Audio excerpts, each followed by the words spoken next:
El sol de la tarde caía a plomo sobre la espalda encorvada de Mateo, quemando a través de la tela raída de su camisa, esa misma camisa que llevaba remendando semana tras semana. El aire estaba espeso, cargado con el olor dulzón y podrido del río que corría lento a pocos metros de sus guaraches desgastados. No era un río de aguas cristalinas, de esos que salen en las estampitas de la iglesia. Era un cauce turbio, lleno de ramas secas, basura y el olvido de todo el pueblo. Mateo se sentía exactamente así, como algo que la corriente había arrastrado y dejado varado en el lodo, inservible, olvidado. Sus manos, curtidas por años de trabajo duro en tierras ajenas, temblaban ligeramente mientras rebuscaba entre las piedras y el fango de la orilla. No buscaba oro, eso era para los cuentos. Buscaba chatarra, algún fierro viejo, latas, cualquier cosa que el chatarrero del pueblo vecino pudiera comprarle por unos cuantos pesos. En su bolsillo, el vacío pesaba más que cualquier moneda. Hacía 2 días que en su mesa solo había tortillas duras con sal y un poco de frijol aguado para su esposa, Rosa, y su pequeña hija, Lupita. La vergüenza le ardía en el pecho más que el sol en la espalda. ¿Qué clase de hombre era si no podía ni siquiera asegurar el pan de los suyos? Las deudas lo habían asfixiado. Don Anselmo, el cacique local, le había quitado su pequeña parcela hacía un mes por un préstamo que creció como la mala hierba.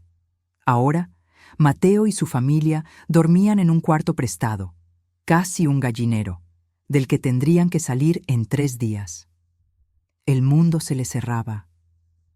«Virgencita, madre mía», susurró con la voz quebrada, seca por la sed, «si estás ahí, por favor, no me dejes caer.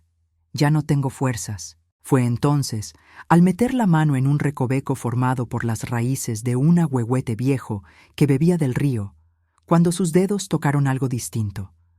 No era el frío cortante de una lata oxidada, ni la textura rugosa de una piedra.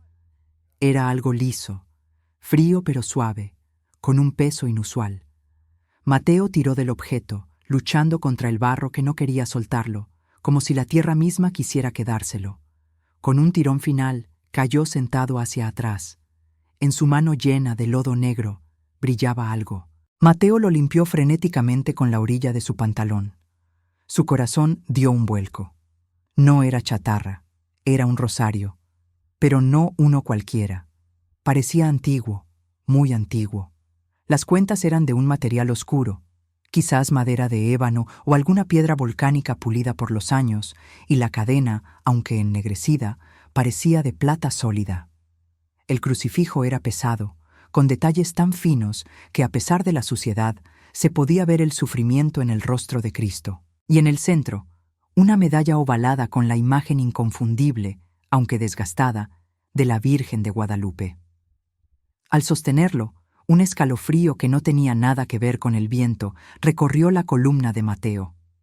Por un segundo, el ruido de las chicharras y el fluir del agua desaparecieron, dejando un silencio absoluto en su cabeza.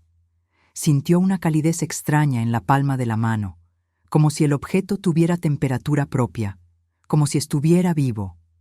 Mateo miró al cielo. «¿Es esto una señal, madrecita?», preguntó. No sabía si venderlo. Quizás le darían lo suficiente para comer una semana. Pero algo en su interior, un instinto visceral, le dijo que no. Ese rosario no había llegado a él para ser vendido. Se lo guardó en el bolsillo, pegado a su muslo, y sintió, por primera vez en meses, una pizca de esperanza, aunque no sabía por qué. Con el rosario en el bolsillo, Mateo decidió caminar hacia el viejo camino real, alejándose del río. Sus pasos lo llevaron, casi sin pensarlo, frente a la antigua propiedad de los Mondragón. Era una construcción que todos en el pueblo evitaban, una casa de adobe y piedra, grande en sus tiempos, pero ahora devorada por la hiedra y el abandono. El techo tenía agujeros, las ventanas eran cuencas vacías y oscuras, y el jardín era una selva de espinas. Se decía que la tierra allí era mala, que nadie prosperaba, que se escuchaban lamentos por las noches. Frente a la reja oxidada estaba don Elías, un hombre amargado y tacaño que había heredado esa ruina y llevaba años tratando de deshacerse de ella sin éxito. Estaba colgando un letrero de «Se remata» que ya parecía viejo. Mateo se detuvo. La necesidad tiene cara de hereje, dicen, pero también tiene ojos de oportunidad. Sabía que nadie quería esa casa. Sabía que don Elías estaba desesperado por irse a la ciudad con sus hijos y dejar de pagar los impuestos de esa propiedad muerta. «Buenas tardes, don Elías», saludó Mateo, quitándose el sombrero con respeto. El hombre gruñó, secándose el sudor de la calva con un pañuelo sucio. «¿Qué quieres, Mateo? No tengo trabajo si es lo que buscas. Ya ves que esto se cae a pedazos». «No busco trabajo, patrón. Busco techo». Mateo tragó saliva. La locura de lo que iba a decir le golpeó la garganta. «¿Cuánto pide por la casona?» Don Elías soltó una carcajada seca, como tos de perro. «Más de lo que tienes, muchacho. A menos que hayas encontrado una mina de oro en ese río mugroso». Mateo apretó el rosario dentro de su bolsillo. La plata se calentó contra su pierna. «No tengo oro, don Elías, pero tengo mis brazos. Sé que usted debe 3 años de predial al municipio, lo escuché en la tienda, y sé que si no paga esta semana, el gobierno se la embarga y usted no ve ni un centavo». El rostro de don Elías se endureció. Mateo había dado en el clavo. «Tengo 500 pesos», mintió Mateo. En realidad tenía 300, los ahorros sagrados que Rosa guardaba bajo el colchón para una emergencia médica. Tendría que convencerla. Era una locura. «Le doy los 500 ahora y le firmo letras por el resto. Usted se libra de la deuda y del problema. Nadie más le va a comprar este nido de ratas, don Elías. Usted lo sabe. La gente dice que aquí espantan». El viejo miró la casa, luego a Mateo y luego al camino vacío. El miedo a perderlo todo sin recibir nada pudo más que la avaricia. «Dame 1000 pesos de entrada y firmamos papeles ahorita mismo ante el juez de paz. El resto me lo pagas a 5 años. Pero te advierto, Mateo». El tono de don Elías cambió, bajando la voz. Sus ojos se entrecerraron mirando hacia la ventana superior de la casa. «Esta casa tiene mala sangre. El que entra aquí sale con los pies por delante o loco. Yo no he dormido una noche aquí en 10 años. «El hambre espanta más que los muertos, don Elías», respondió Mateo con una firmeza que no sabía que tenía. El trato se cerró esa misma tarde. Fue una locura. Cuando Mateo llegó con Rosa y le contó, ella lloró. Lloró de miedo, de angustia por gastar lo poco que tenían en una ruina maldita, pero al final miró a Lupita durmiendo en el suelo y entendió. Necesitaban un hogar, aunque fuera uno que el resto del pueblo despreciaba. Caminaron hacia la casa al atardecer, con sus pocas pertenencias en un costal. Al llegar, la estructura se alzaba imponente y siniestra contra la luz morada del crepúsculo. El viento silbaba a través de las grietas de las paredes como si la casa estuviera respirando con dificultad. Mateo sacó la llave pesada de hierro que le dio don Elías. La metió en la cerradura de la puerta principal, una madera gruesa de mezquite que parecía haber resistido incendios y tormentas. La llave giró con un chirrido agónico que hizo volar a una bandada de cuervos desde el techo. «Virgencita, cúbrenos con tu manto», susurró Rosa, apretando la mano de la niña. Empujaron la puerta. El olor los golpeó primero. Era una mezcla densa, casi física, de humedad encerrada por décadas, madera podrida, excremento de ratas y algo más. Un olor dulzón, como a flores marchitas dejadas en una tumba hace mucho tiempo. El interior estaba en penumbras. La poca luz que entraba por las tablas de las ventanas dibujaba líneas de polvo que danzaban en el aire estancado. Había muebles viejos cubiertos con sábanas que parecían fantasmas agazapados. El suelo crujió bajo las sandalias de Mateo, un sonido seco, como huesos rompiéndose. «No se separen de mí», ordenó Mateo, tratando de que su voz sonara valiente. Avanzaron hacia lo que parecía ser la sala principal. Las paredes estaban manchadas de negro por el moho, creando formas caprichosas que parecían rostros gritando. En una esquina, Una pila de periódicos viejos y amarillentos de hacía 50 años se deshacía en polvo. De repente, un ruido fuerte vino del piso de arriba, como si alguien hubiera dejado caer una silla pesada. ¡Pum! Rosa soltó un grito ahogado y abrazó a Lupita. Mateo sintió que el corazón se le salía por la boca. Debe ser el viento, o algún animal, dijo, aunque no había viento adentro, y el golpe había sido demasiado seco para ser una rata. Metió la mano en el bolsillo y sacó el rosario que había encontrado en el río. En la oscuridad de esa casa, el metal parecía brillar con una luz tenue, casi imperceptible. Mateo apretó el crucifijo con tanta fuerza que las aristas se le clavaron en la palma. «Esta es nuestra casa ahora», dijo Mateo en voz alta, desafiando a las sombras, desafiando al miedo, desafiando a la miseria. «Y aquí va a vivir Dios con nosotros». Pero el aire se sintió repentinamente helado, un frío que calaba los huesos y que no era natural para una tarde de verano en México. Mateo sintió ojos sobre él, ojos que lo miraban desde la oscuridad de la escalera, desde los rincones, desde el techo. No estaban solos. La advertencia de don Elías resonó en su mente. Nadie dura ahí. Mateo miró a su esposa y a su hija, temblando de frío y miedo en medio de la sala sucia. Sabía que no había vuelta atrás. Había gastado todo. O hacían funcionar esto, o se morían de hambre en la calle. Con el rosario en una mano y una escoba vieja que encontró tirada en la otra, Mateo dio el primer paso hacia el centro de la habitación. «Vamos a limpiar», dijo con la voz temblorosa pero decidida. «Vamos a sacar la basura. Si la Virgen me dio este rosario hoy, es porque ella va a estar aquí con nosotros». Mientras barría el primer montículo de suciedad, levantando una nube de polvo asfixiante, Mateo no sabía que acababa de entrar en un campo de batalla espiritual. No sabía que bajo ese suelo y entre esas paredes se escondía un secreto que cambiaría no solo su vida, sino la historia de todo el pueblo. La noche apenas comenzaba y la oscuridad de la casa parecía estar hambrienta. La primera noche en la casona de los Mondragón no fue una noche de descanso, sino de trinchera. En cuanto el último rayo de sol se extinguió tras los cerros, la casa pareció cobrar una vida oscura y pesada. No tenían electricidad, solo una vela pequeña que Rosa había guardado en su morral, cuya flama bailaba nerviosa, proyectando sombras alargadas que se estiraban por las paredes como dedos buscando algo que atrapar. El frío era lo peor. No era el frío normal de la sierra que cala por la mañana, era un frío de muerto, como decían las abuelas en el pueblo. Un aire gélido que no venía de las ventanas rotas, sino que parecía brotar del mismo suelo, atravesando los cartones y las pocas cobijas raídas que Mateo había tendido en el centro de la sala para que durmieran. Lupita, la pequeña, se había quedado dormida por puro agotamiento, pero se removía inquieta, soltando gemidos ahogados en sueños. Rosa estaba sentada, con la espalda contra la pared, los ojos muy abiertos, vigilando la oscuridad. «Mateo», susurró ella, con la voz temblorosa, «¿oíste eso?» Mateo asentía en silencio. Claro que lo oía. Arriba, en el piso superior, se escuchaban pasos.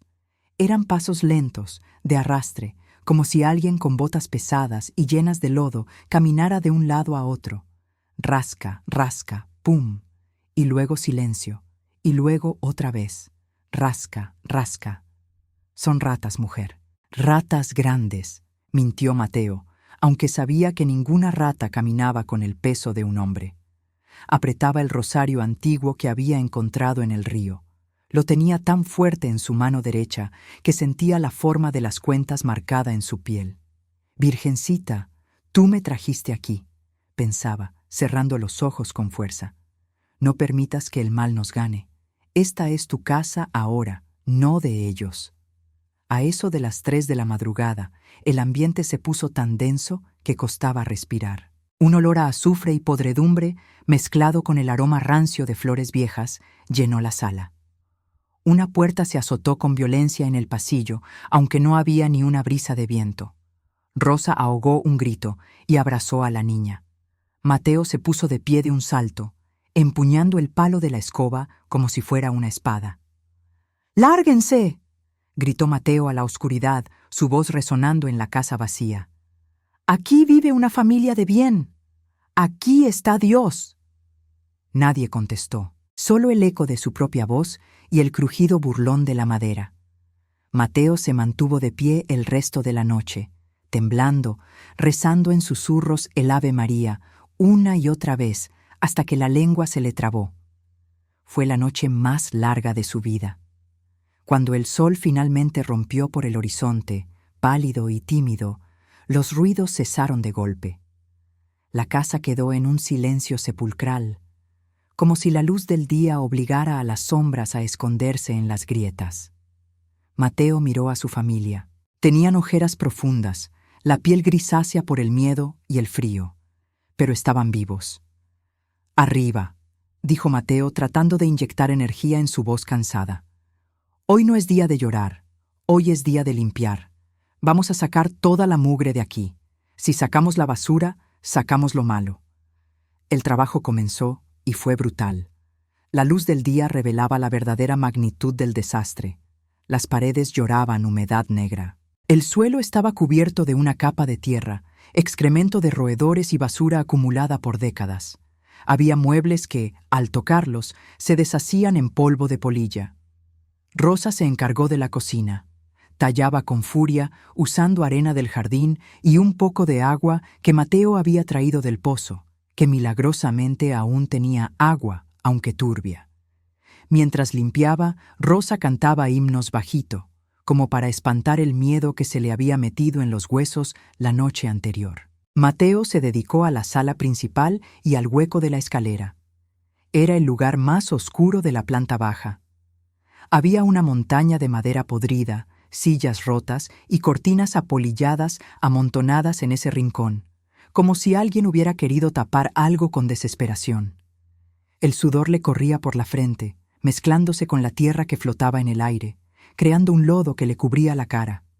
Sus manos sangraban por las astillas y los clavos oxidados, pero no paraba. Sacaba tablas, sacaba trapos viejos que olían a enfermedad. Era una labor titánica, una penitencia física.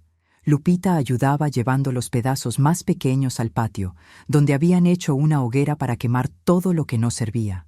El fuego purificador crepitaba, y el humo negro subía al cielo, llevándose, ojalá, la maldición de la casa. Hacia el mediodía, Mateo llegó al fondo del montón de basura bajo la escalera. Sus brazos ya no daban más. Le temblaban por el esfuerzo. Al jalar un viejo armario desvencijado que estaba recargado contra la pared del fondo, descubrió algo extraño.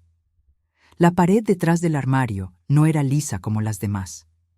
Tenía una forma abultada, cubierta toscamente con yeso y barro seco, como si hubieran querido sellar un hueco con prisa.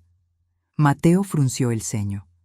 Golpeó la superficie con el mango de un martillo viejo. Sonó hueco. «Rosa, ven a ver esto», llamó. Su esposa se acercó, secándose las manos en el delantal sucio. «¿Qué es, viejo?» Parece una hornacina, un nicho, pero lo taparon. Mira». Con cuidado Mateo comenzó a picar el yeso viejo. Se caía a pedazos fácilmente, revelando la oscuridad del hueco. El corazón le latía con fuerza. ¿Qué habrían escondido ahí? ¿Dinero? ¿Algo malo? Don Elías había dicho que la casa tenía mala sangre. Mateo sintió miedo, pero la curiosidad y una extraña certeza en su pecho lo empujaban a seguir. Un pedazo grande de mampostería cayó al suelo, levantando una nube de polvo blanco. Mateo tosió y agitó la mano frente a su cara. Cuando el polvo se asentó, lo que vio le robó el aliento. No era oro, no eran huesos. En el fondo del nicho, cubierta por una capa gruesa de hollín, telarañas y polvo de años, había una figura. Era una imagen de bulto, de casi medio metro de altura. Estaba tan sucia que parecía una roca negra y deforme. Mateo metió las manos en el hueco, sin importarle las arañas que corrían por la pared. Sintió la frialdad de la cerámica o la madera pintada bajo la mugre. Con un esfuerzo, la sacó a la luz. Pesaba. Pesaba mucho más de lo que aparentaba, como si cargara con el dolor de los años que estuvo encerrada en la oscuridad. «Es una santa», susurró Rosa, persignándose instintivamente. Mateo colocó la figura sobre una mesa coja que ya habían limpiado. «Tráeme agua, Rosa, y el trapo más limpio que tengas». Con una delicadeza que contrastaba con sus manos rudas de campesino, Mateo mojó el trapo y comenzó a limpiar la figura. La primera pasada del trapo se llevó una capa de negrura, revelando un color azul turquesa debajo. Mateo sintió un vuelco en el estómago. Siguió limpiando. El agua del balde se puso negra como tinta. Poco a poco, del olvido y la suciedad, comenzaron a surgir los detalles. Un manto lleno de estrellas doradas, aunque opacas por el tiempo. Unas manos juntas en oración, morenas, suaves, y finalmente, un rostro. Mateo se detuvo, con el trapo suspendido en el aire. Sus ojos se llenaron de lágrimas. No era cualquier santa. Era ella, la Virgen de Guadalupe. Pero había algo en su rostro que estremeció a Mateo. No tenía la expresión serena habitual de las estampitas. Esta imagen tenía una expresión de profunda tristeza, casi de llanto contenido, y en la mejilla izquierda la pintura tenía una marca, como si una lágrima hubiera corrido y desgastado el color hace mucho tiempo. «La escondieron», dijo Mateo, con la voz quebrada por la emoción. «La encerraron en la oscuridad detrás de una pared. ¿Quién haría algo así? ¿Quién tapa a la Madre de Dios con barro?» Rosa cayó de rodillas en el suelo sucio, llorando. «Quizás la escondieron para protegerla, Mateo. O quizás la casa se puso mala porque ella no estaba mirando, porque la taparon». Mateo sintió que las piezas encajaban en su alma, el rosario en el río, la compra de la casa, la limpieza. Todo era para esto, para liberarla a ella. Sacó el rosario antiguo de su bolsillo. Brillaba intensamente, mucho más que cuando lo encontró. Con manos temblorosas, Mateo colgó el rosario en el cuello de la estatua. En ese preciso instante, el aire en la habitación cambió. Ya no olía a humedad ni a ratas. Por un segundo, solo por un segundo, a Mateo le pareció oler a rosas frescas. Fue tan sutil que pensó que lo había imaginado. Se arrodilló junto a su esposa y su hija, frente a la imagen recién rescatada, todavía con manchas de suciedad en los pliegues del manto, pero con el rostro visible y digno. «Madre Santísima de Guadalupe», comenzó a rezar Mateo, y no era un rezo de memoria, era una conversación de hijo a madre. «Perdona a los que te encerraron. Nosotros no tenemos nada, ya lo sabes. Esta casa se cae a pedazos y nos morimos de miedo anoche. Pero te prometo una cosa, Virgencita. Mientras nosotros vivamos aquí, tú nunca más vas a estar a oscuras. Tú eres la dueña de esta casa. Nosotros solo somos tus arrimados. Cuídanos, por favor. Saca lo malo que hay aquí, porque yo no tengo con qué pelear contra el diablo, solo te tengo a ti». Mateo apoyó la frente en el borde de la mesa, agotado, sucio, hambriento, pero con una paz extraña naciendo en su pecho. La casa seguía siendo una ruina. Las sombras seguían alargándose mientras la tarde caía de nuevo, anunciando otra noche de terror. Pero ahora, en medio de la sala, la Virgen los miraba. Y Mateo sabía, con esa fe terca del que no tiene nada más que perder, que la segunda noche sería diferente. No sabía que al liberar la imagen había despertado también a las fuerzas que llevaban décadas habitando la casona, y que esa misma madrugada la verdadera batalla espiritual comenzaría con señales que ningún hombre de ciencia podría explicar. El agotamiento físico fue el mejor anestésico para el miedo. Después de horas tallando pisos, sacando escombros y, sobre todo, después de la intensa emoción de encontrar y limpiar a la Virgen, Mateo cayó rendido sobre las cobijas viejas tiradas en el suelo de la sala. Rosa y Lupita dormían a su lado, abrazadas, buscando calor mutuo. La vela se había consumido hacía horas, dejando la casona sumida en esa oscuridad densa que parece tener peso propio. Mateo soñaba con el río. Soñaba que el agua negra se aclaraba y se volvía cristalina, y que en el fondo, en lugar de piedras, había monedas de oro que él no podía tocar porque sus manos atravesaban el agua como si fueran de humo. De repente, en su sueño, una campana sonó. Una campana suave, lejana, pero insistente. Tin, tin, tin. Abrió los ojos de golpe. No había campanas. El silencio en la casa era absoluto. No se escuchaban los crujidos de la madera, ni el viento silbando en las grietas, ni los pasos pesados que los habían aterrorizado la noche anterior. Era un silencio diferente, un silencio expectante, como cuando el público calla antes de que empiece la orquesta. Mateo se sentó en el suelo, con el corazón latiendo tranquilo, demasiado tranquilo. Buscó a tientas el viejo reloj de cuerda que había colocado sobre una caja de madera. Acercó la carátula a sus ojos, forzando la vista en la penumbra. Las manecillas marcaban una hora exacta, casi burlona en su precisión. 03:33, la hora muerta. La hora en que dicen que el velo entre los mundos se rompe. Un escalofrío le recorrió la espalda, pero esta vez no era de terror. Era un escalofrío eléctrico, como cuando va a caer un aguacero fuerte después de la sequía. Entonces lo olió.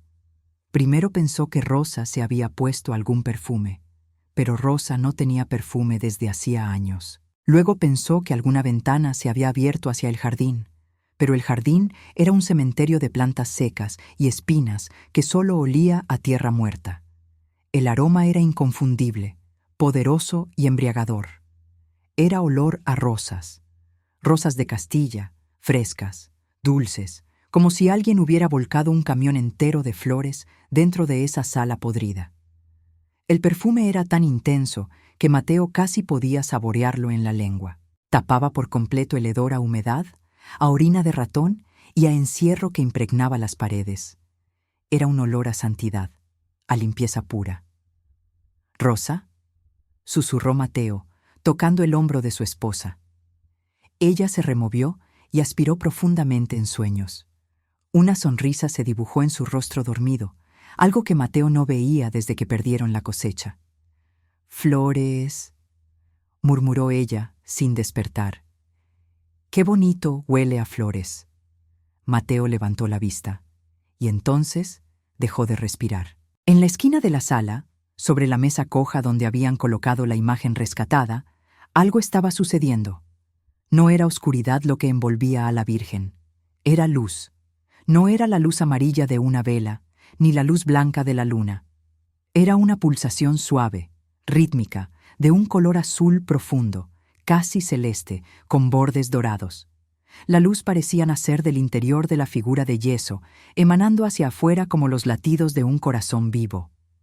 Pum, pum, pum, pum. La luz se expandía y se contraía, iluminando el rosario antiguo que Mateo le había colgado al cuello. Las cuentas del rosario brillaban como pequeñas estrellas capturadas. Mateo intentó ponerse de pie, pero sus piernas le fallaron. Se quedó de rodillas, arrastrándose lentamente hacia la imagen. No sentía miedo. El terror de la noche anterior, esa sensación de ser observado por algo maligno, había desaparecido por completo. En su lugar, sentía una paz inmensa, una calidez que le entraba por el pecho y le desentumía los músculos doloridos. Era como si una mano invisible le estuviera acariciando la cabeza, diciéndole: «Descansa, hijo, ya llegué». A medida que se acercaba, un sonido comenzó a llenar la habitación. No eran pasos, era una voz, o quizás muchas voces. Era un canto muy bajito, un murmullo melódico que no parecía venir de ninguna garganta humana. Mateo aguzó el oído. No entendía las palabras. Parecía latín, o tal vez esa lengua antigua de los abuelos, el náhuatl, dulce y reverente. Nantli, sancta, Nantli. El sonido vibraba en las paredes, pero no hacía vibrar los vidrios rotos. Vibraba dentro de los huesos de Mateo. «Madrecita», balbuceó Mateo, con lágrimas corriendo por sus mejillas sucias. «¿Eres tú? ¿Estás aquí en este chiquero con nosotros?». La luz pulsó con más fuerza, iluminando ahora toda la esquina. Mateo pudo ver el rostro de la Virgen con una claridad imposible. Ya no parecía triste. La mancha que parecía una lágrima en su mejilla brillaba ahora como si fuera de diamante líquido. Mateo sintió la necesidad imperiosa de rezar, pero se le olvidaron todas las oraciones formales. Solo podía mirar y llorar. Sentía que esa luz estaba limpiando no solo la casa, sino también su fracaso como padre, su vergüenza por la pobreza, su desesperación. Si alguna vez has sentido que Dios te abraza justo cuando pensabas que estabas solo en la oscuridad, escribe «Gracias, Madre mía» en los comentarios y comparte esta historia para llevar luz a quien vive en tinieblas. De repente, la luz se extendió como un manto. Bajó de la mesa y reptó por el suelo hasta llegar a donde dormía Lupita. Mateo contuvo el aliento, pero no se movió. Sabía que nada malo podía venir de esa claridad. La luz azulada cubrió el cuerpo pequeño de su hija, deteniéndose en su pecho, donde la niña había tenido una tos seca y fea durante semanas por dormir en el frío. Lupita suspiró profundamente en su sueño. Su respiración, que había sido sibilante y rasposa, se volvió profunda, rítmica y silenciosa. El ceño fruncido de la niña se relajó. La luz parecía estar tejiendo salud dentro de ella. Mateo bajó la cabeza hasta tocar el suelo con la frente. «Gracias, gracias», repetía sin parar. Estuvo así, postrado, durante lo que parecieron horas o quizás minutos. El tiempo había dejado de importar. El olor a rosas era tan fuerte que mareaba, una dulzura que borraba cualquier recuerdo de hambre. Poco a poco, el canto celestial fue disminuyendo su volumen, convirtiéndose en un susurro y luego en silencio. La luz azul comenzó a replegarse, volviendo suavemente hacia el interior de la imagen, hasta que solo quedó el brillo natural del amanecer que empezaba a colarse, gris y tímido, por las ventanas. Pero el olor a rosas se quedó. Cuando Rosa despertó con los primeros gallos lejanos del pueblo, se sentó de golpe olfateando el aire. «Mateo, Mateo, huele a jardín, huele a gloria». «¿Qué pasó?» Mateo estaba sentado frente a la imagen, despierto, con los ojos rojos de llorar, pero con una sonrisa que Rosa no le veía desde el día de su boda. «Pasó ella, mujer, pasó ella». Rosa se levantó y fue hacia la imagen. Se quedó parada, con la boca abierta. «Mateo, mira la imagen». Mateo se acercó. A la luz de la mañana, la estatua de la Virgen se veía diferente. La pintura, que ayer estaba descarapelada y opaca incluso después de la limpieza, ahora lucía viva. Los colores eran vibrantes. El manto turquesa tenía un brillo satinado, y lo más impresionante, la grieta que tenía en la base, esa que Mateo había notado al sacarla del muro, había desaparecido. Estaba intacta, como nueva. Lupita se despertó en ese momento. Se estiró, bostezando grande, llenando sus pulmones de aire sin toser ni una sola vez. «Papi, tengo hambre», dijo la niña, con una voz clara y fuerte. Mateo abrazó a su familia. Esa mañana desayunarían las mismas tortillas duras de ayer, pero sabían a pan del cielo. La casa seguía siendo vieja, seguía teniendo agujeros en el techo, pero el frío de tumba se había ido. La atmósfera opresiva había sido expulsada a patadas por ese perfume de rosas que seguía impregnado en las cortinas viejas y en la madera podrida. Sin embargo, mientras masticaba su tortilla, Mateo no podía dejar de mirar el hueco en la pared de donde habían sacado la imagen. La visita de la noche, esa luz y ese consuelo, no eran solo un regalo, eran un mensaje. Alguien había encerrado esa santidad ahí. Alguien había querido callar ese milagro. «Rosa», dijo Mateo, poniéndose de pie y sacudiéndose las migajas. «Hoy no vamos a limpiar el patio». «¿Ah, no? ¿Y qué vamos a hacer, viejo?» «Voy a bajar al pueblo. Voy a buscar al padre Tomás o a doña Chole, la que sabe las historias de todos. Necesito saber quién vivía aquí antes. Necesito saber quién fue la que escondió a la Virgencita y por qué lloraba la imagen. Aquí pasó algo, Rosa, y la Virgen quiere que sepamos la verdad». Mateo tomó el rosario antiguo, se lo colgó al cuello por primera vez, sintiendo una descarga de energía recorrerle la columna, y caminó hacia la puerta. Ya no era el hombre derrotado que había entrado cabizbajo. Ahora era un hombre con una misión. El milagro de la madrugada le había devuelto la dignidad, pero también le había entregado un misterio que tenía que resolver. La luz había ganado la batalla de la noche, pero la guerra por la verdad de la casona Mondragón apenas comenzaba. El sol de mediodía caía sobre el pueblo de San Juan del Río, levantando vapores de la tierra caliente y haciendo vibrar el aire sobre los techos de lámina.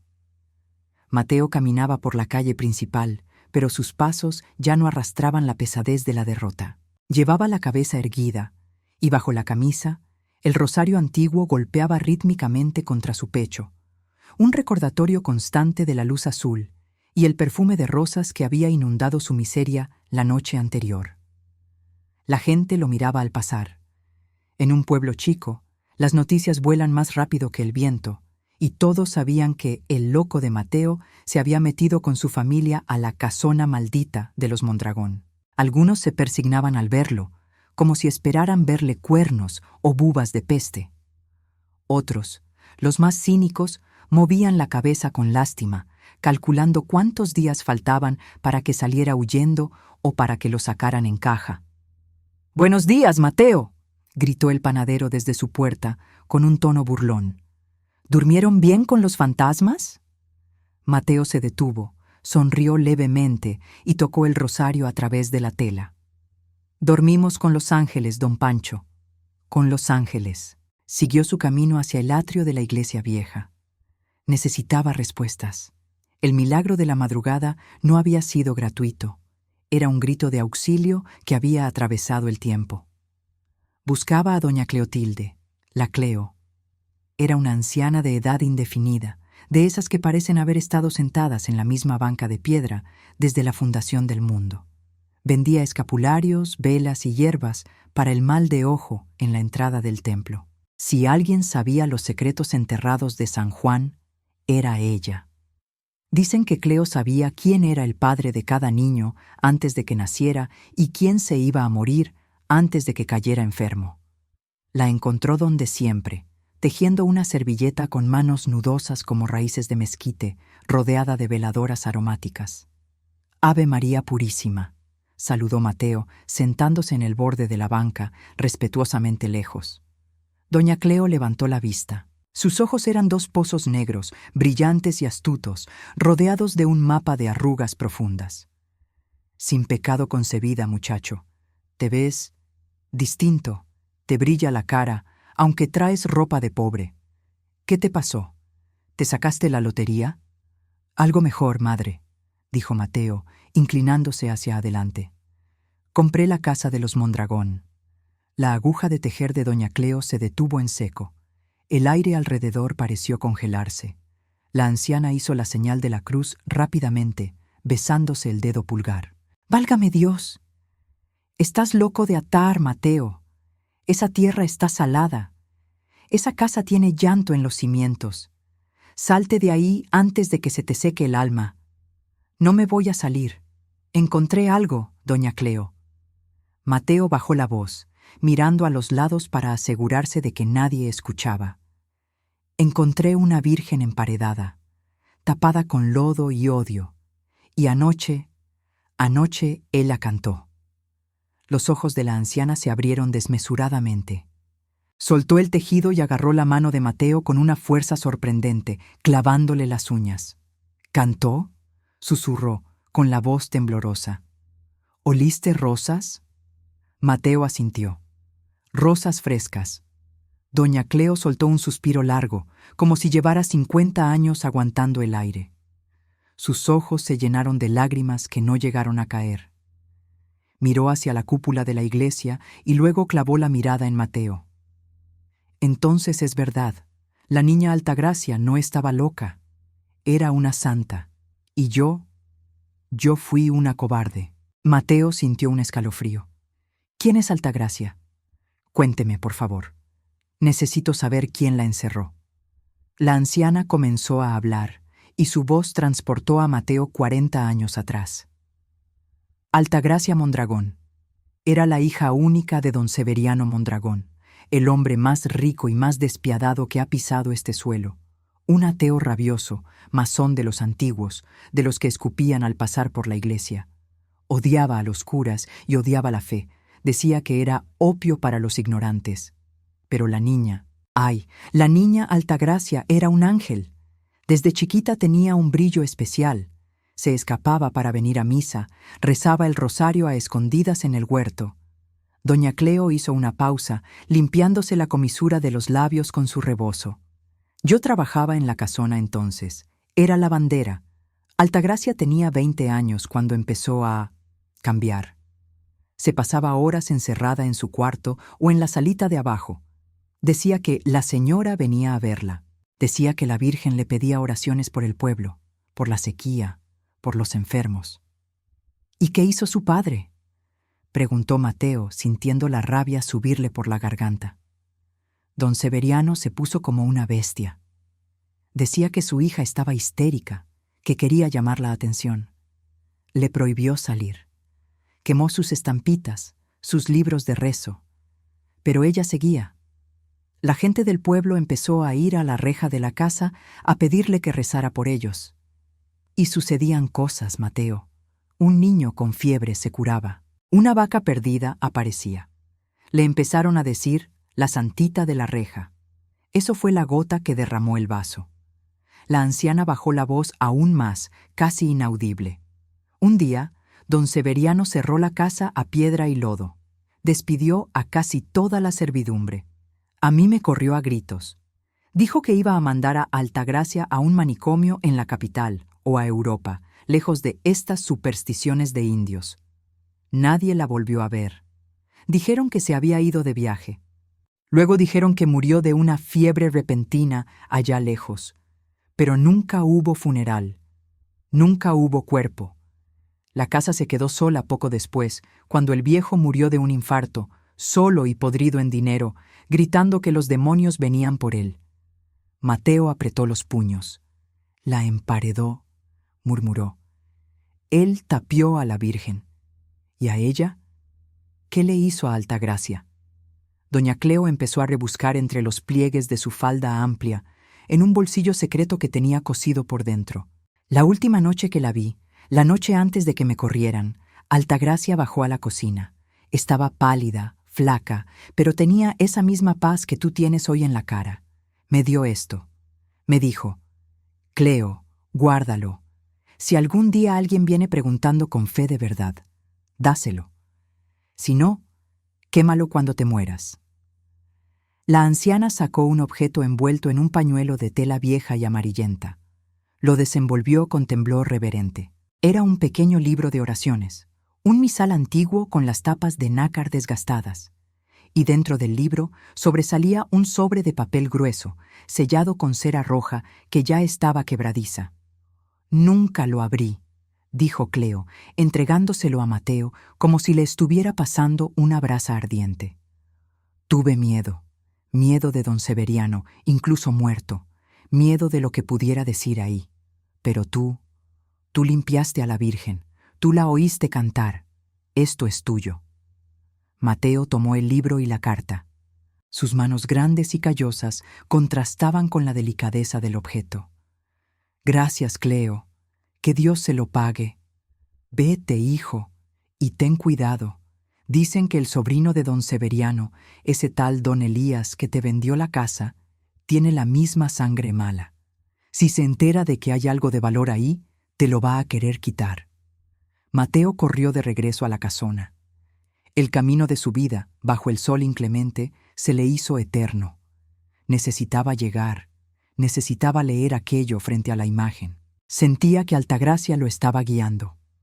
Al entrar en la casa, el ambiente seguía fresco y con olor a rosas, un refugio milagroso contra el calor del desierto.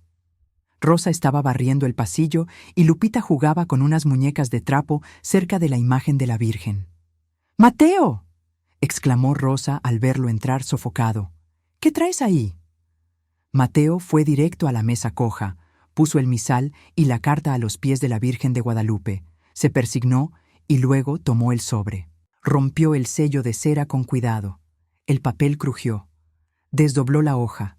La letra era fina, elegante, escrita con pluma fuente y tinta sepia que apenas se había desvanecido. A quien Dios envía a rescatarme, si lees esto, es porque la Madre Santísima ha cumplido su promesa. Mi padre cree que puede matar la fe encerrándola tras muros de piedra, pero se equivoca. La fe es como el agua, siempre encuentra salida. Él me ha amenazado. Dice que mañana me llevará lejos, a un lugar donde me curarán la locura. Sé que no volveré, pero no lloro por mí, lloro por él, que vive en tinieblas. Antes de que me encierren, he logrado esconder lo más sagrado. No es la imagen que ves en el nicho, esa es mi consuelo, sino la prueba de su amor, el regalo que ella me dejó para este pueblo ingrato.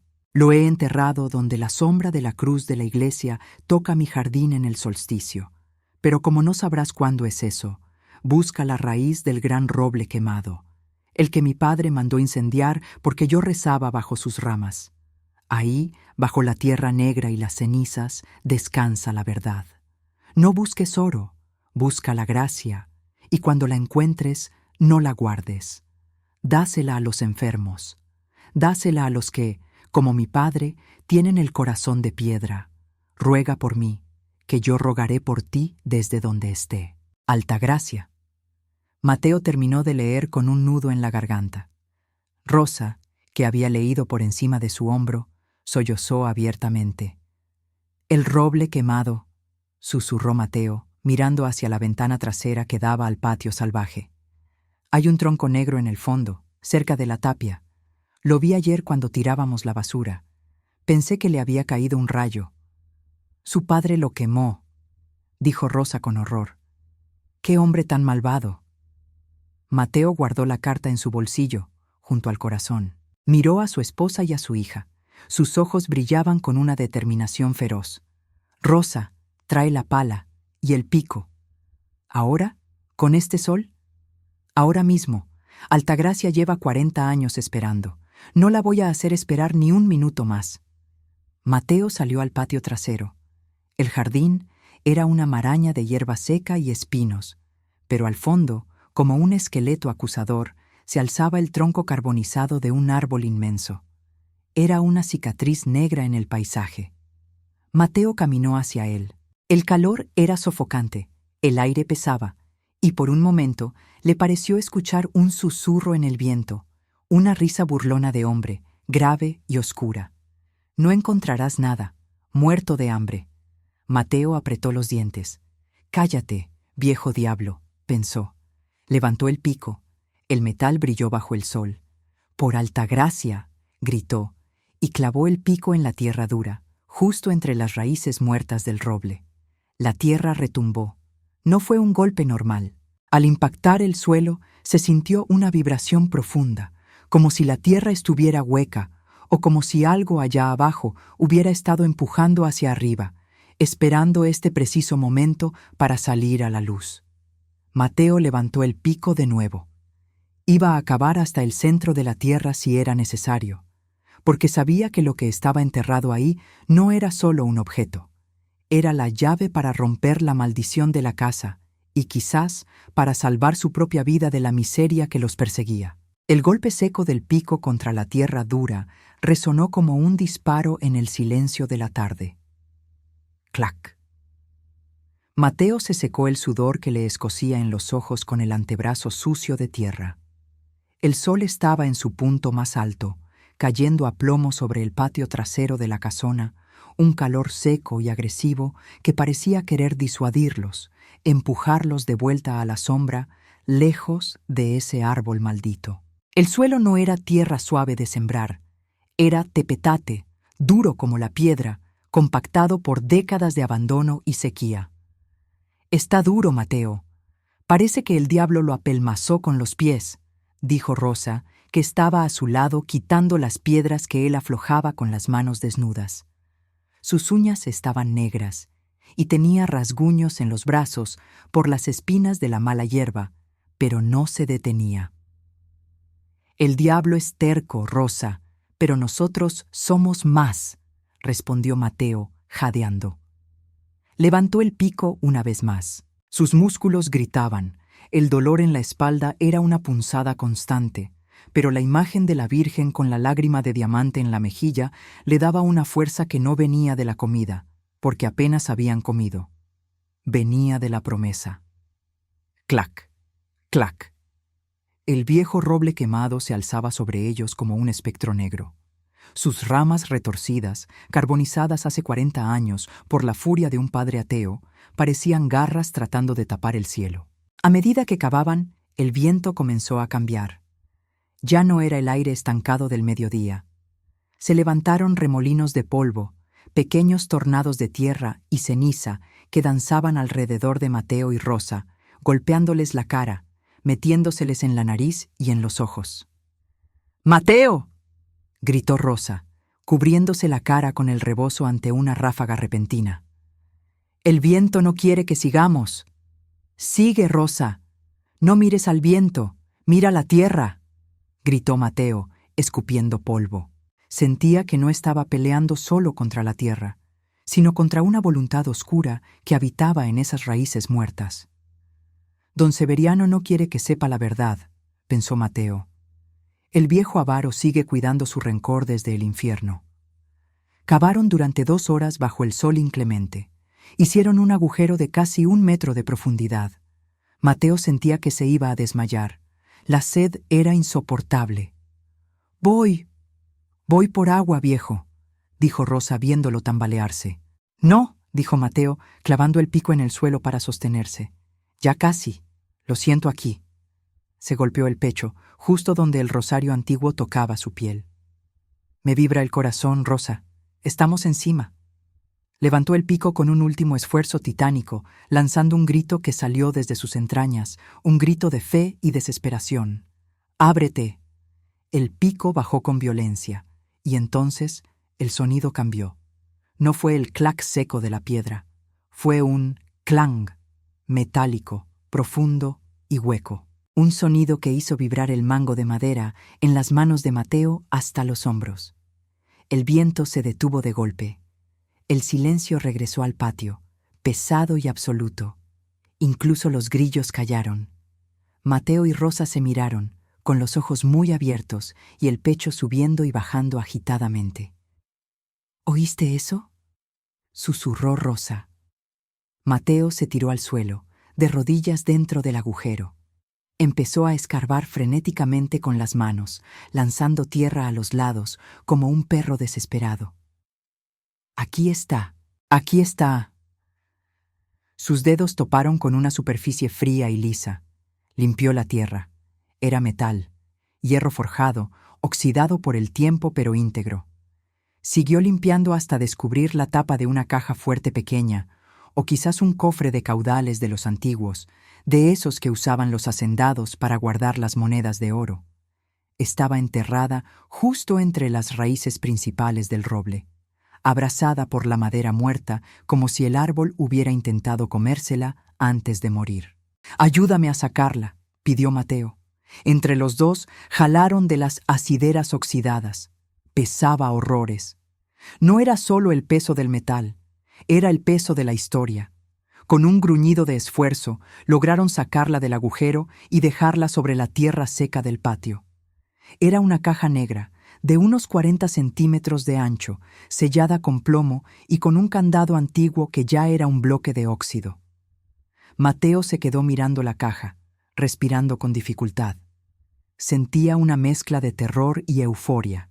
Ahí dentro estaba la respuesta a por qué la casa lloraba, por qué la Virgen estaba emparedada y por qué Altagracia había desaparecido.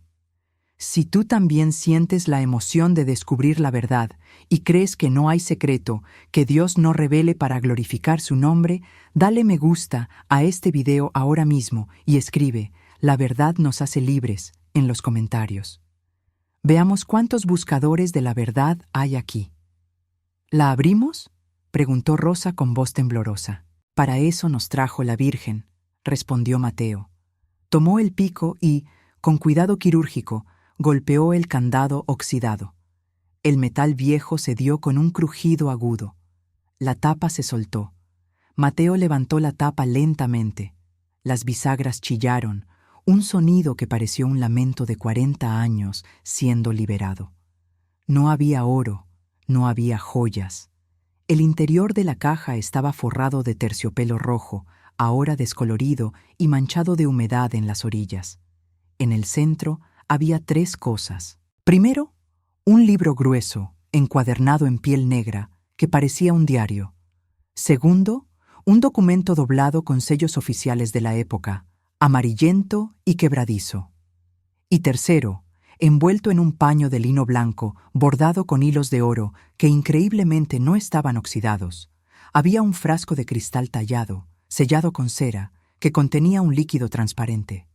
Y junto al frasco, una rosa seca, marrón y frágil, pero que al destapar la caja, soltó ese mismo aroma fresco y potente que los había despertado en la madrugada. Mateo sacó el diario con manos temblorosas. Al abrirlo, cayó una flor prensada de entre las páginas. La letra era la misma de la carta, fina y apretada, como escrita con urgencia. «Lee tú, Rosa», dijo Mateo, pasándole el libro.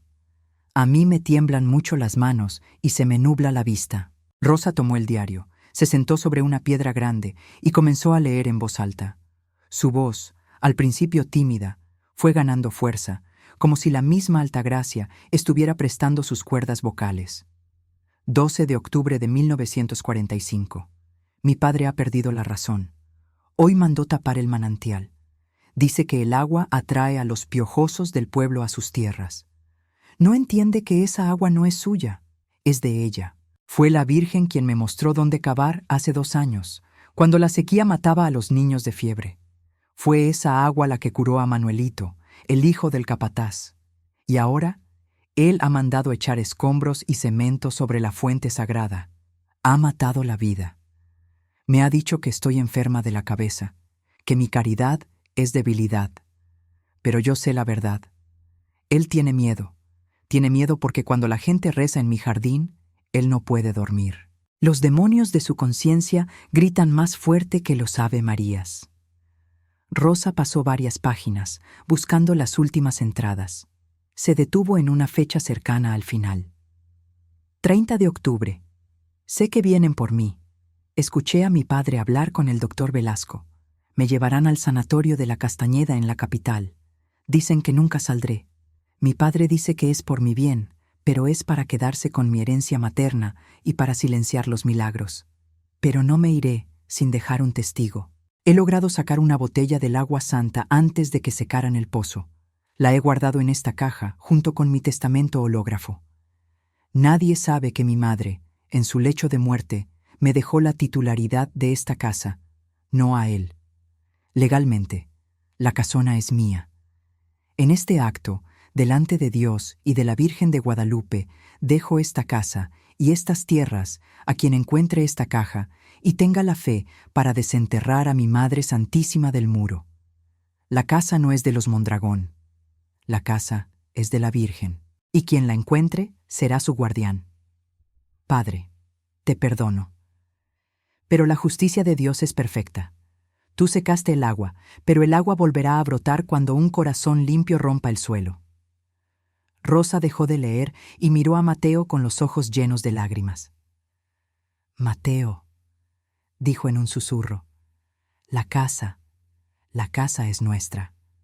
Bueno, no nuestra, es de la Virgen, pero ella nos la dejó a nosotros. Mira el papel.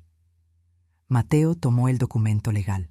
Aunque no entendía todos los términos jurídicos, vio claramente la firma de Altagracia Mondragón y los sellos. Era un testamento.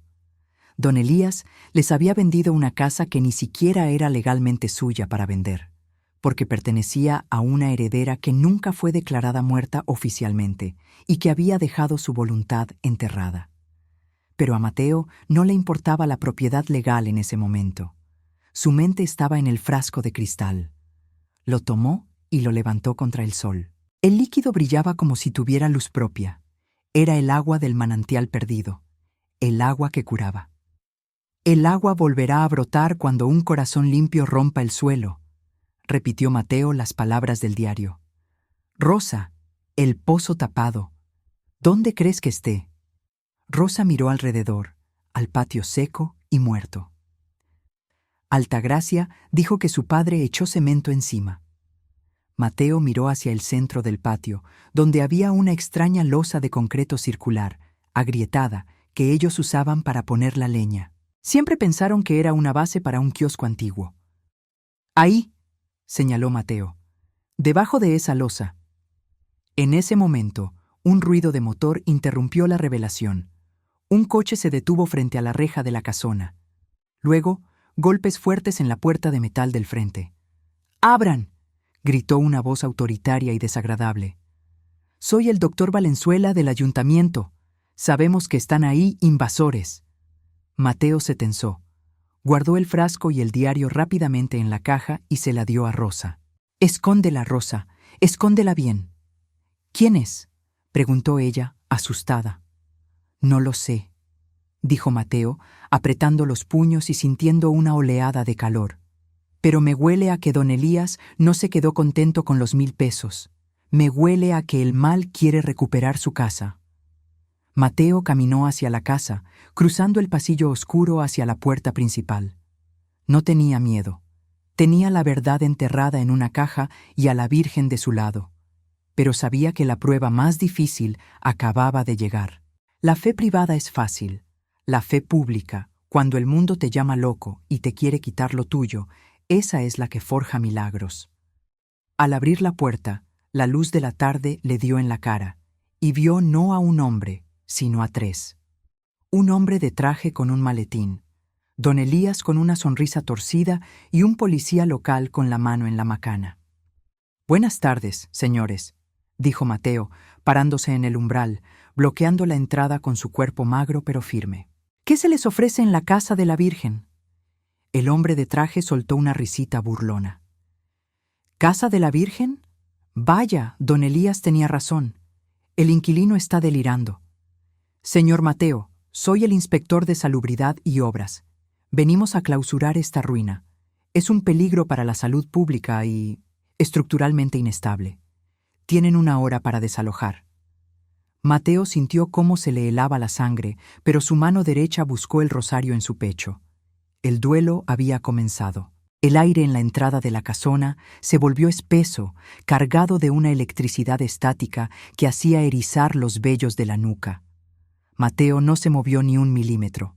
A pesar de su ropa remendada y sus guaraches llenos de tierra, parecía un gigante plantado en el umbral.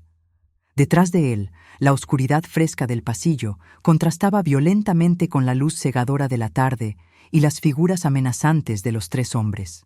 ¿Desalojar?, preguntó Mateo con una voz tranquila que desconcertó al inspector.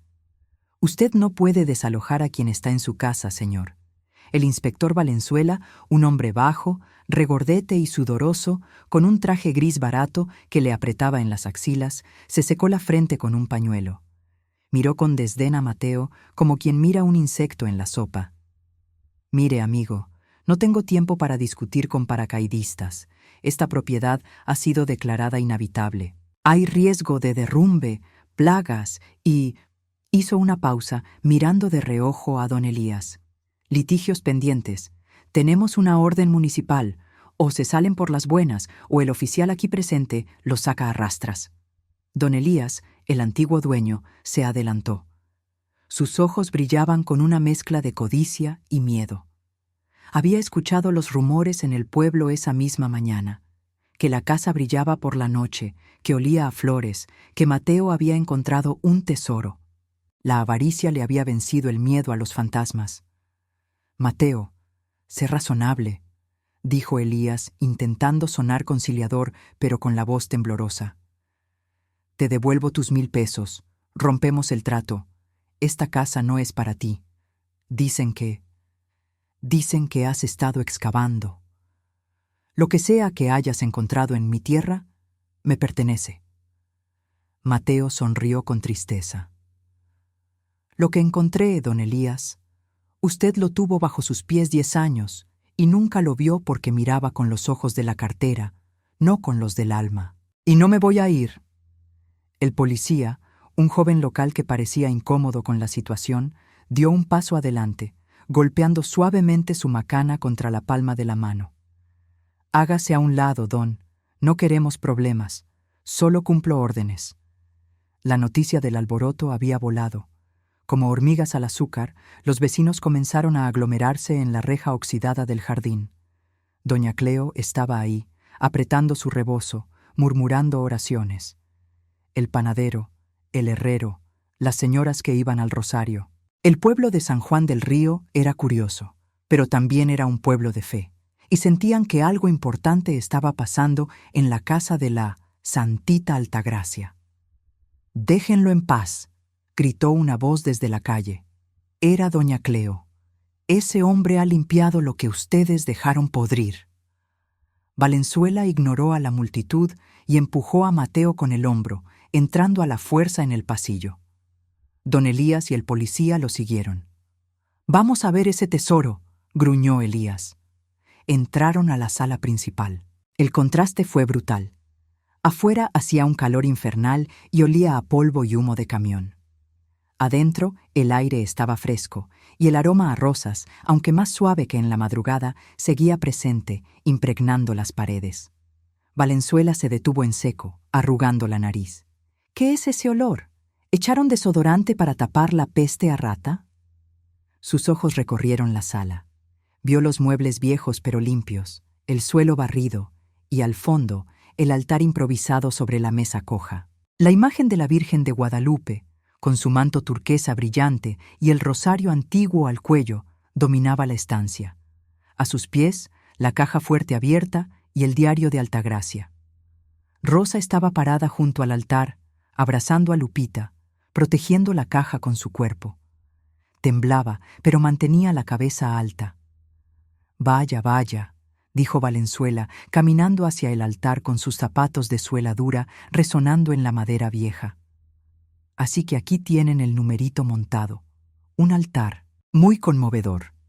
El inspector extendió la mano para tomar la imagen de la Virgen. «¡No la toque!», gritó Mateo entrando tras ellos. Valenzuela se rió. «Es yeso, indio, yeso pintado. No tiene ningún poder. Ustedes, la gente de pueblo, creen que cualquier muñeco es santo». Tocó la imagen con desprecio, golpeando la cabeza de la Virgen con el nudillo. «Hueca, como sus cabezas». En ese momento, algo cambió en la habitación. La luz que entraba por las ventanas, que ya era dorada por el atardecer, pareció intensificarse. Don Elías, ignorando a la Virgen, se lanzó sobre la caja fuerte abierta. «Ajá», sabía que había algo. Metió la mano y sacó el frasco de cristal con el agua santa y el documento antiguo. «¿Qué es esto? ¿Agua? ¿Papeles viejos? ¿Dónde están las monedas de oro, Mateo? Dime dónde las escondiste». «No hay oro, don Elías», dijo Mateo con voz firme. «Hay algo más valioso. Ese papel dice que esta casa nunca fue suya. Fue de Altagracia. Y ella se la dejó a la Virgen. Usted vendió lo que robó». Elías se puso rojo de ira. «Mentiras. Esa vieja loca murió sin testamento. Todo esto es mío». Levantó el frasco de cristal con la intención de estrellarlo contra el suelo. «Voy a romper esta porquería y luego voy a quemar esta choza con ustedes dentro si no me dan el oro». «No lo haga», suplicó Rosa llorando. «Es agua santa, es milagrosa. Si en este momento sientes la tensión y quieres que la Virgen defienda a sus hijos, escribe «Protégelos, madre mía» en los comentarios. No dejes que la incredulidad gane esta batalla». El inspector Valenzuela, impaciente, miró su reloj. «Suficiente drama. Oficial, sáquelos. Y si se resisten, arréstelos por invasión de propiedad y fraude. Y tiren esa muñeca y esa basura a la calle. Vamos a clausurar ahora mismo». El policía avanzó hacia Mateo, tomándolo del brazo con fuerza. «Camine, amigo, por las buenas». Mateo no se resistió físicamente. Cerró los ojos y gritó con el alma. «Madre, tú eres la dueña de esta casa. Defiende tu hogar. Muéstrales que aquí no manda la mentira». Lo que sucedió a continuación desafió toda lógica. Justo cuando don Elías levantó el brazo para estrellar el frasco de agua contra el suelo, y cuando Valenzuela extendía la mano para empujar la imagen de la Virgen fuera de la mesa, un sonido ensordecedor llenó la sala. No fue una explosión. Fue como el aleteo de 1000 pájaros al mismo tiempo. ¡Flap! La casa entera tembló. El polvo cayó del techo. El policía soltó a Mateo, asustado, y retrocedió, llevando la mano a su arma. «¿Qué demonios?», empezó a decir Valenzuela. Pero se quedó mudo. Desde la imagen de la Virgen, una luz pulsante, de un blanco azulado intensísimo, estalló hacia afuera. No era un reflejo. Era luz pura. La luz golpeó a Valenzuela y a don Elías, no con fuerza física, sino con una fuerza espiritual que los obligó a cubrirse los ojos. Y entonces, las flores. A través de la ventana rota que daba al patio trasero, donde solo había espinas y el roble quemado, todos vieron lo imposible. Las ramas secas de una enredadera muerta que trepaba por el marco de la ventana comenzaron a moverse. Ante los ojos atónitos de los escépticos, brotes verdes surgieron de la madera muerta a una velocidad visible. Creac, creac, creac. Las hojas se desenrollaron en segundos. Y luego, los botones. 1, 10, 100 botones de rosa estallaron en flor en cuestión de parpadeos. Rosas rojas, amarillas, blancas. Una cascada de vida cubrió la ventana, tapando la luz del sol y filtrándola a través de pétalos. Pero no se detuvo ahí. Del techo de la sala, de las vigas podridas, comenzaron a caer pétalos. Llovían pétalos de rosa de Castilla dentro de la habitación cerrada. Caían sobre Mateo, sobre Rosa, sobre Lupita, y caían sobre el inspector y sobre don Elías. Don Elías soltó el frasco de agua, pero el frasco no se rompió. Cayó sobre una cama de pétalos que se había formado instantáneamente en el suelo, amortiguando el golpe. El inspector Valenzuela estaba pálido como un papel. Se sacudía los pétalos del traje como si fueran fuego. «¿Qué es esto? ¿Trucos de magia?», balbuceaba, pero su voz temblaba de terror puro. «¿Qué me están echando?». «No son trucos, doctor», dijo Mateo, arrodillándose y tomando un pétalo del suelo. Lo olió y se lo extendió al inspector. «Es la presencia de Dios. Huélalo. No huele a magia, huele a cielo». El policía se quitó la gorra y cayó de rodillas. «Virgencita Santa, perdóname», murmuró el joven oficial, persignándose frenéticamente. Don Elías retrocedía hacia la puerta, tropezando con sus propios pies. Sus ojos estaban desorbitados. Miraba la enredadera que seguía floreciendo, cubriendo ya casi toda la pared exterior. «¡Brujería!», chilló Elías. «Esto es cosa del diablo. ¡Me voy! ¡Quédense con su maldita casa!». Salió corriendo al pasillo, empujando a la gente que miraba boquiabierta desde la entrada. El inspector Valenzuela se quedó solo frente a Mateo. La lluvia de pétalos cesó, pero el suelo estaba cubierto por una alfombra multicolor. El aroma era tan intenso que era difícil respirar sin sentirse embriagado de paz. El inspector miró la imagen de la Virgen. Por un segundo le pareció ver que la estatua sonreía. Yo soy un hombre de ciencia», dijo Valenzuela, aflojándose la corbata porque sentía que se ahogaba. Esto no puede ser». «La ciencia explica cómo crecen las flores, doctor», dijo Mateo suavemente. «Pero solo la fe explica por qué florecen en un segundo para defender a los pobres». Valenzuela miró a Mateo, luego a Rosa y a la niña, que jugaba lanzando pétalos al aire. El cinismo se le había borrado de la cara. Sacó un pañuelo y se limpió el sudor frío. No voy a clausurar hoy», dijo con voz ronca. Diré que necesito revisar los papeles. Diré que...». No terminó la frase. Dio media vuelta y caminó rápido hacia la salida, sin mirar atrás, como si temiera convertirse en estatua de sal. Cuando los hombres del gobierno se fueron, la multitud que estaba afuera rompió el silencio. Unos gritaban «¡Milagro!», otros lloraban. Doña Cleo entró, apoyándose en su bastón, y al ver la sala llena de flores, levantó las manos al cielo. «Altagracia tenía razón», gritó la anciana con una alegría juvenil. «La primavera volvió a los Mondragón». Mateo abrazó a Rosa y a Lupita. Estaban a salvo, por ahora. La casa era suya, defendida por la abogada de los imposibles. Pero mientras miraba el frasco de agua santa intacto en el suelo, Mateo supo que el milagro de las flores era solo el anuncio. Las flores eran para la vista, pero el agua era para el dolor. Esa noche, la noticia del milagro de las rosas cruzaría los cerros. Y mañana no vendrían inspectores ni policías. Mañana vendrían los desesperados. Mañana vendrían los que necesitaban algo más que ver flores, los que necesitaban vida. Y Mateo estaba listo. Ya no era un pepenador de río, ahora era el guardián del santuario. La noticia del milagro de las rosas no caminó, voló. Se esparció como el polen en el viento, saltando de boca en boca, cruzando los cerros y bajando hasta los valles vecinos. Al amanecer del día siguiente, la calle frente a la casona de los Mondragón ya no era un camino polvoriento y olvidado. Parecía la entrada a la basílica un 12 de diciembre. Había gente, mucha gente. Mateo se despertó no con el canto del gallo, sino con el murmullo de una multitud.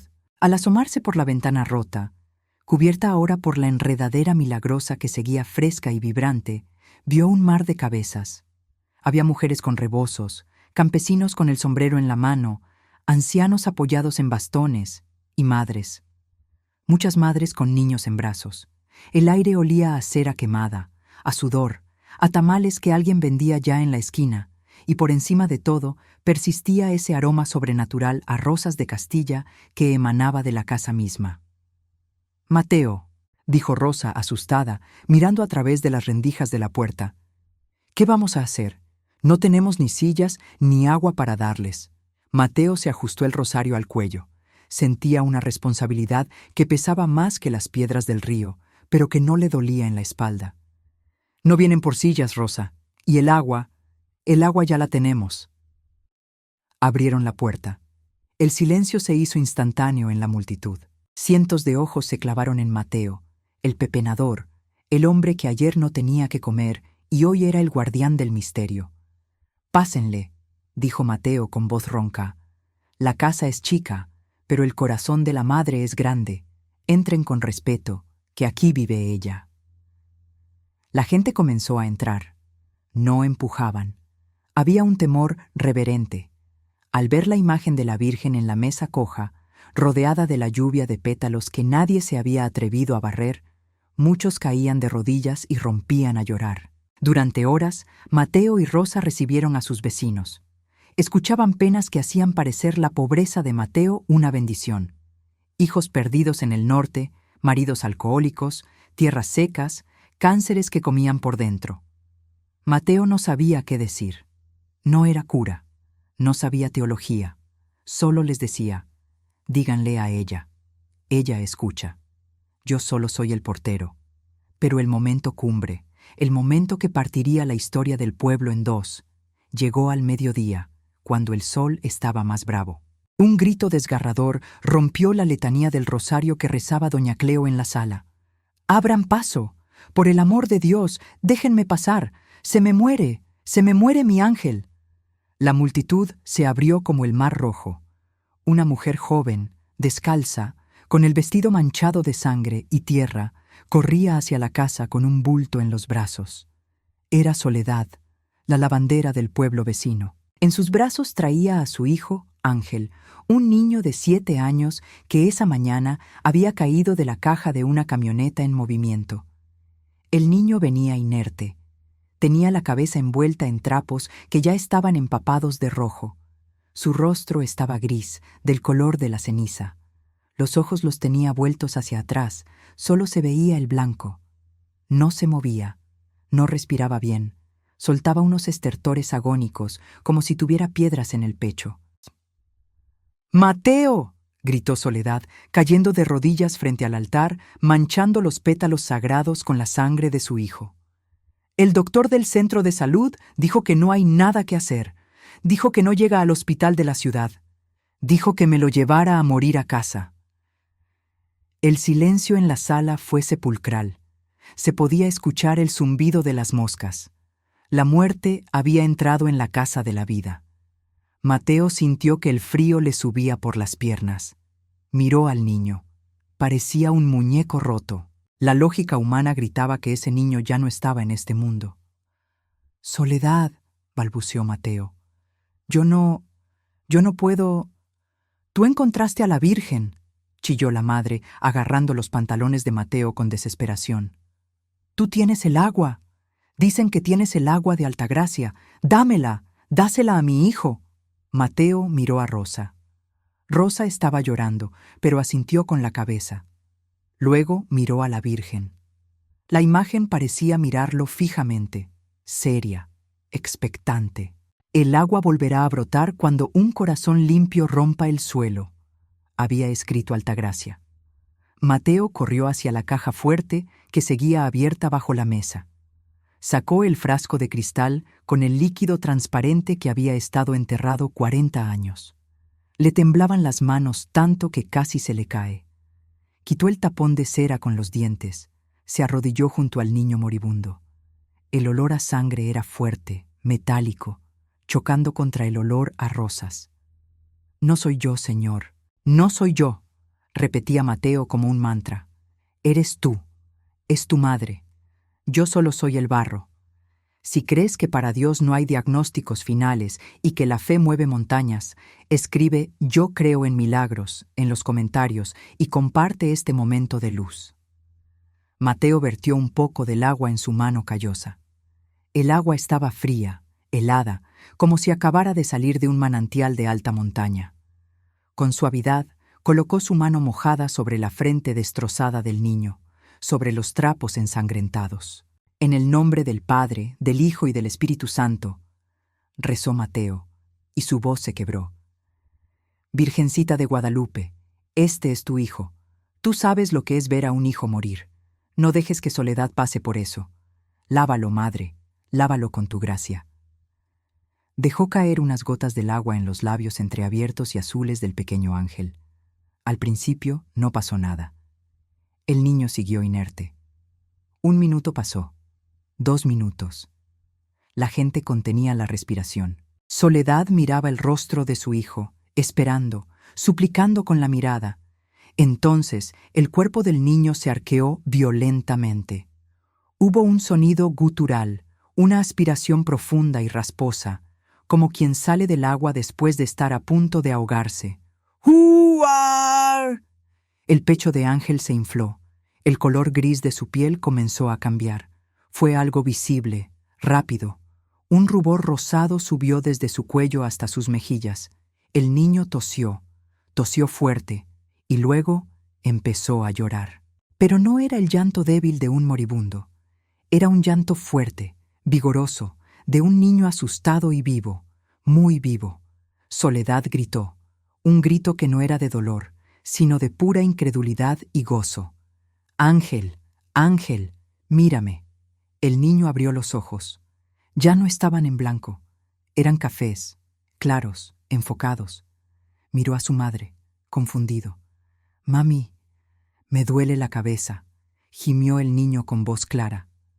Mateo se echó hacia atrás, sentado en el suelo, mirando sus propias manos mojadas.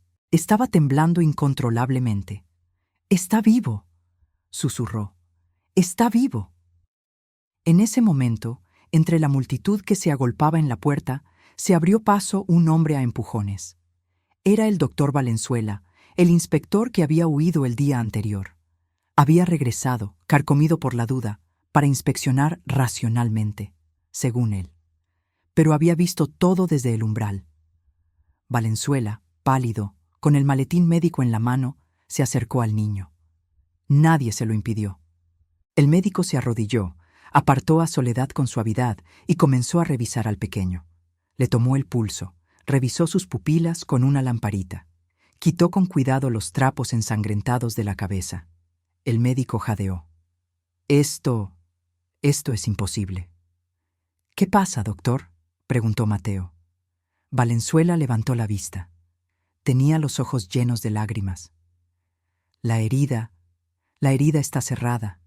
Hay sangre seca, hay contusión, pero el cráneo, el hueso debería estar fracturado por el impacto que describen, pero está íntegro, y sus pupilas reaccionan.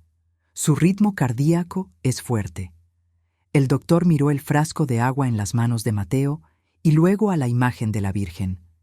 Clínicamente, este niño debería estar en coma o muerto. No hay explicación médica para esto. Es un milagro. La palabra milagro, dicha por el hombre de ciencia, fue la chispa que encendió la pradera. La gente en la sala estalló en alabanzas. Aplaudían, lloraban, se abrazaban. El grito salió por las ventanas y llegó a la calle. ¡Milagro! ¡Milagro en casa de Mateo! ¡La Virgen curó a Ángel! Soledad abrazaba a Mateo, besándole las manos sucias. «No, a mí no», decía Mateo levantándola. «A ella, agradézcanle a ella». Ese día, la casona de los Mondragón dejó de ser una casa. Nadie lo planeó, pero sucedió. La gente empezó a dejar cosas. Unas muletas viejas de alguien que dijo que ya no le dolía la rodilla. Fotos de familiares lejanos puestas a los pies de la imagen. Veladoras. Flores, muchas flores. El agua del frasco se acabó esa misma tarde, repartida gota a gota entre los enfermos más graves. Pero Mateo, recordando el diario de Altagracia, llevó a los hombres al patio trasero. «Traigan picos y palas», gritó con una autoridad nueva. «Vamos a destapar el pozo. La Virgen dijo que el agua volvería». 20 hombres se pusieron a picar la losa de cemento en el patio. Trabajaron con una fuerza sobrehumana, cantando himnos mientras golpeaban el concreto. Cuando finalmente rompieron el sello de hormigón que don Severiano había puesto hacía 40 años, un chorro de agua cristalina y fresca brotó hacia arriba, mojando a todos, riendo bajo el sol. El agua corrió por el patio seco, y donde tocaba la tierra muerta, la hierba parecía reverdecer. Al caer la noche, la casa estaba iluminada por cientos de velas. No había electricidad, pero brillaba más que el palacio municipal. Mateo, agotado, se sentó en un rincón de la cocina, viendo cómo Rosa servía café de olla a los peregrinos que habían decidido pasar la noche allí. Ya no eran pobres. No tenían dinero en el bolsillo, seguían debiendo la casa, aunque ahora nadie se atrevería a cobrársela. Pero eran inmensamente ricos. Tenían una misión, tenían una comunidad. Valenzuela, el médico, se había quedado. Estaba en una esquina, escribiendo frenéticamente en una libreta, documentando los testimonios. Se había convertido, en una sola tarde, en el notario de la fe. Mateo miró a su esposa. «Rosa, creo que ya nunca vamos a dormir solos en esta casa». Rosa sonrió, cansada pero radiante. «Mejor, viejo, mejor. Una casa llena de gente es una casa bendita. Además», señaló hacia la sala donde la Virgen seguía recibiendo visitas. «Ella parece contenta. Ya no está sola en la oscuridad». Pero mientras todos celebraban, Mateo sabía que faltaba una cosa. El diario de Altagracia mencionaba un secreto final, algo sobre una promesa personal que la Virgen le había hecho a la antigua dueña antes de desaparecer. Mateo sentía que la historia aún no terminaba, que había un último mensaje, uno solo para él, que sellaría su destino como el guardián perpetuo del lugar. Se levantó y caminó hacia el altar. La multitud se apartó respetuosamente. Mateo miró los ojos de la imagen. «Gracias, madre», susurró. «Pero dime, ¿qué quieres que haga con mi vida ahora? ¿Cómo sostengo esto yo solo?» La respuesta no llegó con palabras, pero Mateo sintió una urgencia repentina de ir al jardín, justo al lado del pozo recién abierto. Algo lo llamaba allí, bajo la luz de la luna llena que acababa de salir. El gran milagro público había ocurrido, pero el milagro privado, el que tocaría el corazón de Mateo para siempre, estaba esperándolo afuera. Han pasado 10 años desde aquella tarde en que el agua brotó del concreto y la muerte huyó ante la fe de una madre. 10 años que han transformado no solo la vieja casona de los Mondragón, sino el alma entera de San Juan del Río. Lo que antes era una ruina temida, un esqueleto de adobe donde se decía que habitaban las sombras, hoy es un vergel que se divisa desde la carretera federal como una mancha de colores vibrantes en medio del desierto pardo.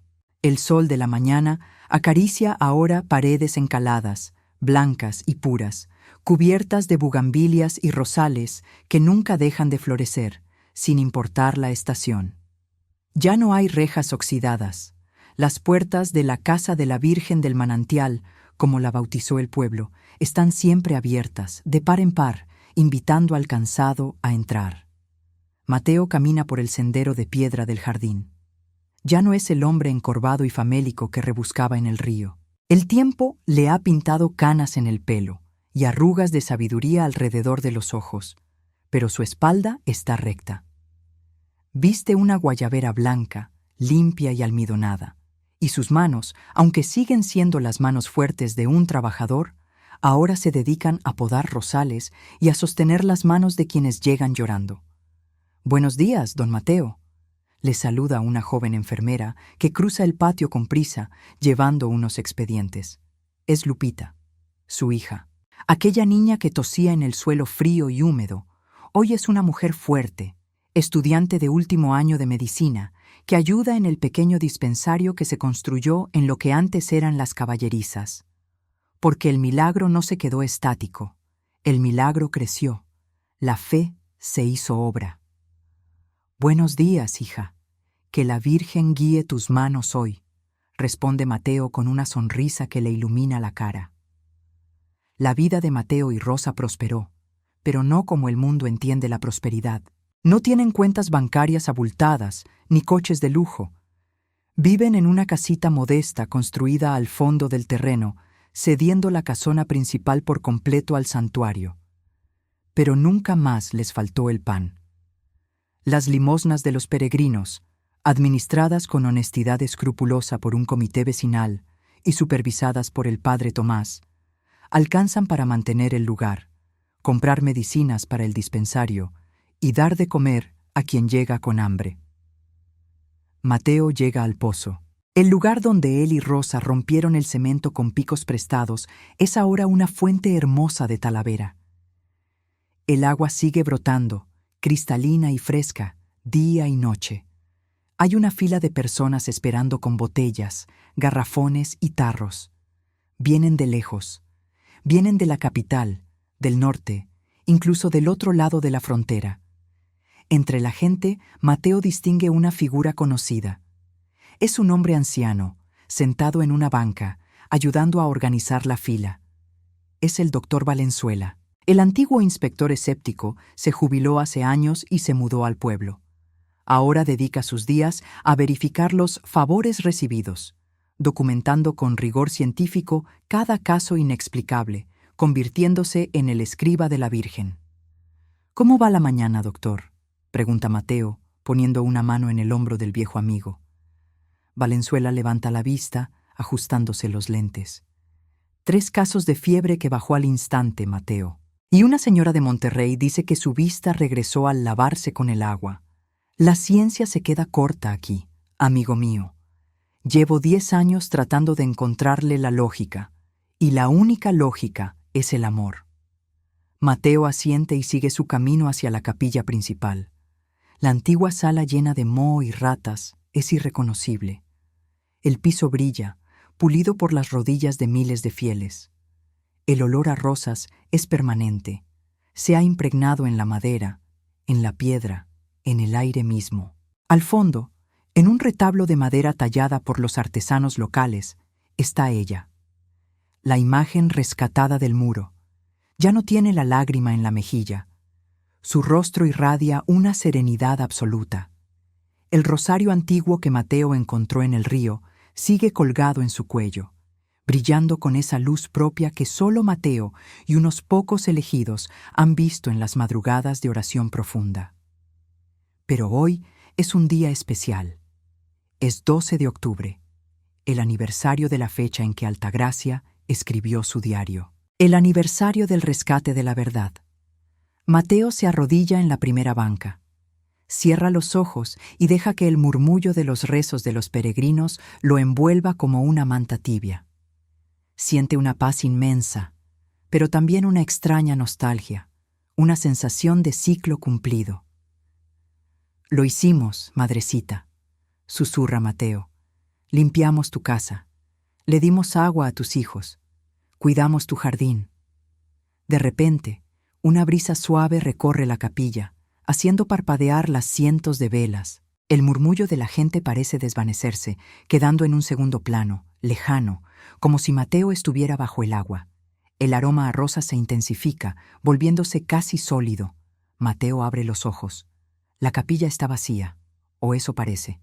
La luz del sol que entra por los vitrales ha cambiado de tono, volviéndose de ese azul celeste dorado que él recuerda tan bien de aquella primera noche. Frente al altar, de pie, no como una estatua de yeso, sino como una presencia viva hecha de luz y tejido, está una mujer. Lleva el manto de estrellas, pero sus ojos son los de una madre joven, vivos, profundos, insondables. Mateo intenta hablar, pero la voz se le nuda en la garganta. Intenta postrarse, pero sus piernas no le responden. Ella sonríe, y al sonreír, el miedo de Mateo, cualquier remanente de dolor por los años de pobreza, cualquier cicatriz de su pasado, se borra. «Mateo», dice ella. Su voz no es sonido, es vibración en el pecho. «Mi jardinero fiel». «Madre», logra sollozar él.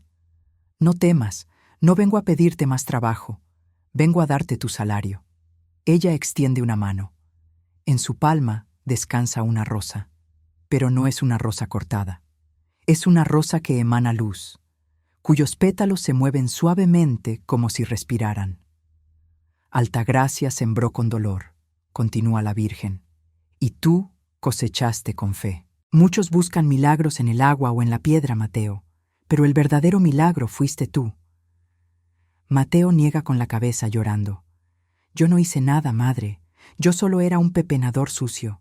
Yo solo barrí el piso». «Exacto», dice ella con dulzura infinita. «Porque solo quien conoce el valor de lo que otros tiran a la basura puede encontrar los tesoros del cielo. Tú me encontraste en el lodo, Mateo, y por eso yo te saqué del lodo a ti». La Virgen se acerca. Mateo siente un calor que no quema, un amor tan puro que duele. «Tengo un regalo para ti, un secreto que guardarás hasta el día en que vengas conmigo, definitivamente». Ella deposita la rosa de luz en el pecho de Mateo. La flor no cae al suelo, se hunde en su corazón, fundiéndose con él. En ese instante, Mateo siente que su cuerpo rejuvenece, que sus dolores de artritis desaparecen, que su vista se aclara. Pero más allá de lo físico, entiende algo que no se puede explicar con palabras. Entiende el porqué de todo. ¿Por qué la pobreza? ¿Por qué el río? ¿Por qué el rechazo? Todo era un camino hacia este jardín. «Esta rosa nunca se marchitará dentro de ti», le susurra Ela. «Mientras mantengas la humildad, esta casa será un faro. Pero advierte a los tuyos, el día que cobren por la entrada, el día que el orgullo entre por la puerta, el agua se secará. Tú eres el guardián de la gratuidad». La luz comienza a desvanecerse, volviendo a la estatua de yeso, volviendo a los vitrales. El sonido de los peregrinos regresa de golpe. El llanto de un bebé, el murmullo del Ave María, el repique de las campanas del pueblo. Mateo se queda arrodillado, con la mano en el pecho, sintiendo el calor de la rosa invisible que late dentro de él. Rosa, su esposa, se acerca y le toca el hombro. «Viejo, ¿estás bien? Te quedaste dormido un rato. Tienes la cara llena de luz». Mateo se levanta. Sus ojos brillan con una claridad sobrenatural. Mira a su esposa, a su hija que atiende a un anciano a lo lejos, a la multitud que busca esperanza. No estaba dormido, Rosa. Estaba cobrando el sueldo. Mateo mete la mano en el bolsillo de su guayabera y saca algo. Es el rosario antiguo, el que encontró en el río hace 10 años. Lo mira y se da cuenta de que la plata ya no está ennegrecida. Brilla como si fuera nueva. y las cuentas de madera se han transformado en pequeñas rosas talladas que desprenden aroma. ¿Qué vamos a hacer ahora?, pregunta Rosa, viendo la determinación en su marido. Mateo sonríe, toma una escoba que estaba recargada en la pared, la misma escoba vieja con la que empezó todo, y comienza a barrer unos pétalos del suelo. Lo mismo de siempre, mujer. Vamos a servir, porque el que no vive para servir, no sirve para vivir. Y nosotros vivimos en el jardín de la reina. Hermanos y hermanas, la historia de Mateo nos enseña una verdad poderosa.